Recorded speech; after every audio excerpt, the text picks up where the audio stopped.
கோவை காக்காசாவடி பகுதியில் அமைந்துள்ள ஸ்ரீ நாராயணகுரு கல்லூரியில் 2024-25 ஆண்டின் முதலாம் ஆண்டு மாணவர்களுக்கான அறிமுக நிகழ்ச்சி கல்லூரி வளாகத்தில் நடைபெற்றது. தமிழ்நாடு 2 பீரங்கி படை தேசிய மாணவர் படை மாணவர்கள் சிறப்பு விருந்தினருக்கு கௌரவிப்பு மரியாதை மற்றும் துப்பாக்கி அணிவகுப்பு மரியாதை செலுத்தினர்.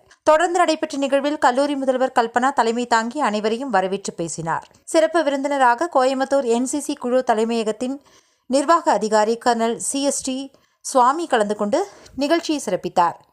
BBA பாடப்பிரிவின் ஒருங்கிணைப்பாளர் குயின் சந்தான மேரி சிறப்பு விருந்தினரை அறிமுகப்படுத்தி வைத்தார். தொடர்ந்து சிறப்பு விருந்தினர் மாணவர்களிடையே பேசுகையில் ஆயுத படையில் உள்ள தொழில் வாய்ப்புகள் குறித்து விளக்கி கூறினார்.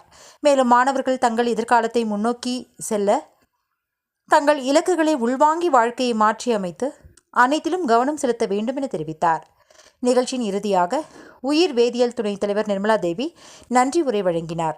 கல்லூரியின் உடற்கல்வி இயக்குனர் மற்றும் லெப்டினன்ட் ஜெயபிரகாஷ் நிகழ்ச்சியை ஒருங்கிணைத்தார். இந்நிகழ்வில் முதலாம் ஆண்டு கல்லூரி மாணவ மாணவியர்கள் கலந்து கொண்டு பயனடைந்தனர்.